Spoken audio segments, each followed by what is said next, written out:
Donc, je pars de la fenêtre d'entrée dans les modules. On a accès à cette fenêtre-là, soit via le site easyfollow.net en allant dans la fenêtre d'accès ou tout simplement en allant à l'adresse admin.easyfollow.net. Donc, on arrive sur la fenêtre. Le nom de la compagnie, de la présentation que tu peux aussi utiliser, c'est DEMO, D-E-M-O. Tu rentres juste, évidemment, le nom que tu as, Y Charon, qui est de base scanné, là. Évidemment, j'ai été mot de passe, puis le mot de passe qu'on a entendu aussi. Donc, une fois que tu rentres, comme prévu, on est tout simplement dans la fenêtre. J'ajuste la fenêtre. La fenêtre nous arrive toujours, tous les gens qui entrent dans leur compte arrivent sur la fenêtre de leur carte de temps. Évidemment, le module démo est un module avancé, donc il y a déjà des données qui ont été mises dedans pour que ça facilite un petit peu la démonstration. Mais si on part du départ, quand tu arrives directement dans ton nouveau compte et puis que tu arrives au bout dans ton compte, pour monter ton compte la première fois, ce qui est bien important, c'est l'ordre de comment monter ton compte. Donc, comme on en a parlé, jamais oublier que la première chose à faire quand tu as un compte complètement neuf, un nouveau client, faut ajuster les préférences. Donc, on ajuste les préférences, ce qu'on va faire dans quelques secondes, et ensuite, on s'en va dans les modules de base ici, et on doit rentrer les données des clients, des employés, des fournisseurs. Donc, il y a 3 étapes, monter un compte, les préférences, aller ajuster tout ça, monter les 3 modules, rentrer les données dans les 3 modules de base, clients, employés, fournisseurs. Puis après ça, tu es prêt à monter des projets, puis utiliser toutes les autres fonctionnalités de EasyFollow. Donc, on part comme du départ, juste t'enligner. En haut, on a les boutons ici.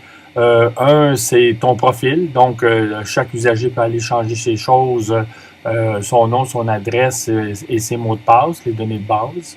Après ça, tu as des to-do. Donc, chaque employé a ses to-do, ses choses à faire. C'est le calendrier avec les endroits où on doit mettre des notes sur des actions à poser, soit sur un client, soit sur un employé, soit avec un fournisseur ou tout simplement sur un projet.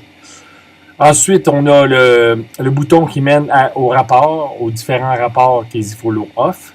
Et le dernier, c'est là que les préférences se font.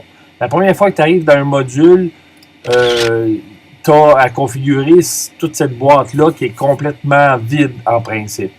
Quand les gens créent un compte, donc quand les gens créent un nouveau compte, on a 4 étapes de départ dans lesquelles on remplit déjà certaines préférences d'un module. Donc, quand un nouveau client arrive, ce qu'il a à faire, lui, c'est pas compliqué. C'est qu'une fois qu'il crée son compte, il donne les données demandées à l'écran. Puis dans ces données-là, on va lui demander quel genre d'entreprise il est. Puis avec le genre d'entreprise qui va cerner parmi notre BD, notre base de données, s'il choisit qu'il est un électricien, il va avoir déjà des choses pré-remplies dans les préférences. Donc, il ne part pas à zéro, il n'y a pas à tout rebâtir certains items, surtout les centres de coûts et les départements. Donc, on voit ici qu'il y a 8 différentes préférences à aller choisir. La première étant l'information. Donc, on arrive sur information, c'est là qu'on a le nom de la compagnie, l'adresse avec les coordonnées, le courriel de l'entreprise et s'il y a un site web. Donc, ça, c'est important. C'est pas obligatoirement tout rempli qu'on a besoin. On n'oblige rien dans ça, mais le plus tu en mets, plus tes autres outils vont être pertinents, efficaces et bien documentés. Ensuite de ça, tu as à identifier l'identifiant de l'entreprise. Comme je te l'avais démontré, c'est que partout, et on va en ajouter, où on pense qu'il y a besoin d'une information supplémentaire pour que les gens comprennent bien EasyFollow, tu as les petits i qui te donnent toujours l'information sur qu'est-ce que c'est ça, un identifiant. Fait que ça, c'est un exemple. Il y en a partout aux bons endroits, je pense. S'il en manque, gêne-toi pas pour nous le dire. Donc, tu vois que ça dit, cet identifiant est celui que les employés doivent entrer dans le champ compagnie lors de la connexion. le code doit contenir un minimum de 3 caractères. Donc, c'est la façon simple d'identifier son entreprise. Ça peut être un nom qui n'est pas tout à fait le nom de l'entreprise ou tout simplement le nom de l'entreprise. Dans le cas présent, c'est le compte démo, qui est le démo de base. Ensuite de ça, dans les préférences, on a les heures de travail habituelles. Ça, c'est important. Tu peux ne rien mettre dedans, puis les cartes de temps de tout le monde vont avoir aucune information pré-inscrite dedans. Ou tu donnes un horaire habituel à l'entreprise, qui alors vont être les données que les cartes de temps vont servir pour rendre les cartes de temps plus faciles à utiliser. Ça va déjà être pré-inscrit, puis ils vont suivre sur ces temps-là pour les 2 plages. On a tenu compte dans ça qu'il y avait toujours 2 plages dans n'importe quelle personne qui travaille, c'est-à-dire qu'il y a une période d'arrêt pour soit dîner, habituellement, évidemment, mais ça peut être des gens qui travaillent de soir, donc c'est un souper, ou qui travaillent de nuit, puis qui ont un arrêt pour manger quelque part. Fait qu'il y a comme 2 plages, on a tout divisé ça en 2 plages de travail, donc c'est comme de base l'avant-midi et l'après-midi, avec un lunch entre les deux. Fait que comme là, on a mis les heures de base qui sont de 8 heures le matin à midi, et comme une heure de dîner de midi à 13 heures, jusqu'à 16h30. Fait que ça, c'est l'horaire qu'on met pour l'entreprise. On va pouvoir bypasser ça pour chaque employé parce que dans le module employé, quand on va aller rentrer les données d'employé, on a aussi le loisir de mettre un horaire par employé qui va avoir priorité sur l'horaire de l'entreprise dans ses cartes de temps. Donc, ça se peut que l'entreprise, ça va être de 8 à midi puis de 13h à 16h30. Mais on peut engager des personnes qui, eux, vont travailler de 16h le soir jusqu'à minuit. Puis lui, c'est un horaire différent parce qu'on a une équipe de soir. Donc, l'outil fait ça aussi. L'autre préférence dans l'information qu'on veut avoir, c'est beaucoup d'entreprises veulent utiliser leur propre numéro de bon de commande, de projet et aussi des numéros de service client. Donc, qu'est-ce que c'est ça? C'est l'identification unique qu'on donne à chaque bon de commande, à chaque projet. Si l'entreprise est vieille de 15 ans, bien évidemment, ça se peut qu'ils veulent avoir un prolongement des numéros de projet qu'il y a déjà en place, donc il peut l'inscrire ici. Dans le moment présent, comme c'est un démo qui est déjà là, cet item-là de numéro des IFOLO utilisé, tu peux juste au moment du départ que tu peux le choisir. Une fois, dès que tu as un bon de commande, un projet ou un service client qui est inscrit dans les IFOLO, tu ne peux plus changer ça. Et ici, ce qu'on a fait, c'est qu'on a marqué dans cet endroit-là le prochain numéro pour ton compte qui va s'installer pour que tu vois où on s'en va avec ça. Parce que c'est très, très, très important qu'on ait des numéros uniques, donc pas de dédoublement, et qu'il y ait un ordre logique aussi de partir dans un ordre de 1, 2, 3, 4, 5, 6 pour être sûr qu'on ne se perde pas non plus. Fait que ça, c'est le numéro des IFOLO. Pour les projets, spécifiquement, ben c'est là qu'on dit, est-ce que vous voulez utiliser votre propre numéro de projet? Fait que c'est oui ou non. Si on dit oui, bien évidemment, il faut l'avoir marqué en haut dans le projet. On veut-tu partir de 1000? On veut-tu repartir à 0? Ou on veut partir d'une suite logique de ce que j'avais déjà comme numéro de projet dans mes fonctionnalités au moment que je pars les IFOLO. Et là, tu vas avoir, parce que c'est toi qui choisis, lequel que je vais utiliser pour trier les projets. Donc, est-ce que tu vas prendre tes numéros de projet ou celui des IFOLO? Parce que même si tu prends tes numéros à toi, nous, en background, il y a des numéros qui vont se donner pour chaque bon de commande, projet, service client. Donc, le numéro des IFOLO est utilisé dans la BD aussi, puis il va toujours être là. Il peut être visible ou pas, mais on l'a quand même, il est toujours attribué un numéro de ça. C'est ici que tu vas avoir à choisir, est-ce que je prends le numéro de projet des IFOLO pour trier mes projets ou par mon numéro de projet. Ça va être pratique quand tu vas aller faire des recherches et puis dans les cartes de temps. L'approbation des cartes de temps. L'approbation des cartes de temps, c'est le superviseur va avoir toute la liste des cartes de temps de son personnel à lui, de son département, à approuver dès que les cartes de temps sont inscrites par les employés. Est-ce que c'est une fonction que tu veux utiliser dans ton compte ou non? parce qu'on s'est aperçu qu'il y avait beaucoup de clients que ils ne le faisaient pas. Ça s'accumulait dans la carte de temps du superviseur et c'était pas utilisé, donc c'était inutile. Fait qu'on a cru bon d'avoir une option pour l'installer ou non. Fait qu'en faisant évidemment enregistrer, ben toutes les fonctionnalités des préférences d'information sont faites. Après ça, ben tu tombes, une fois que tu as enregistré, dans d'autres fonctionnalités de préférence. Un, c'est très très simple, c'est le logo. Fait que le logo ici, où c'est marqué votre logo, tu peux installer ton logo de compagnie. Ce logo-là va être utilisé à tous les endroits où on va faire des impressions ou des envois de bons de commande, de facturation, de dossiers de projet. Ben, ça va être le logo qui va être utilisé. Donc, les gens choisissent un fichier dans leur ordinateur et ça peut être un JPEG, un PNG, il y a tous les formats qui peuvent arriver. Et si tu ne veux pas avoir de ça, ben, tu ne marques aucun fichier choisi. Ça veut dire qu'au bout de la ligne, il n'y en aura pas de logo, puis que ça va être comme vide, l'espace où il y a un logo. On recommande de mettre un visuel là, parce que tout a été bâti en fonction qu'on l'utilise quand même comme il faut. L'autre préférence qu'on a, c'est les centres de coûts. Comme je te disais tantôt, quand on bâtit, là, on crée un nouveau compte, on demande dans quel secteur d'activité tu fonctionnes. Et à ce moment-là, on te donne de base un template avec des centres de coûts qu'on pense appropriés pour ton genre de business. Une fois pré-rempli, je dirais, en sélectionnant la sorte d'entreprise que tu es, ben là, tu peux aller dans le centre de coûts, puis tu peux t'amuser à en ajouter, à en mettre des inactifs, comme ici, tu vois, on a enlevé Transport Camion 2, on l'a enlevé, on peut le rajouter, tout ça.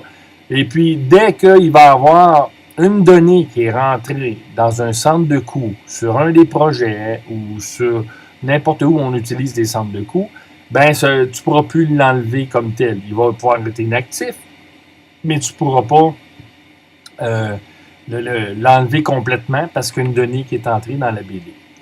Donc, les centres de coûts, c'est facile d'en ajouter. On clique, puis tu ajoutes les numéros. Il y a deux sortes très importantes de centres de coûts. Tu as ceux facturables qui vont obligatoirement te demander un numéro de projet quand tu vas le rentrer dans ta carte de temps ou dans tes bons de commande.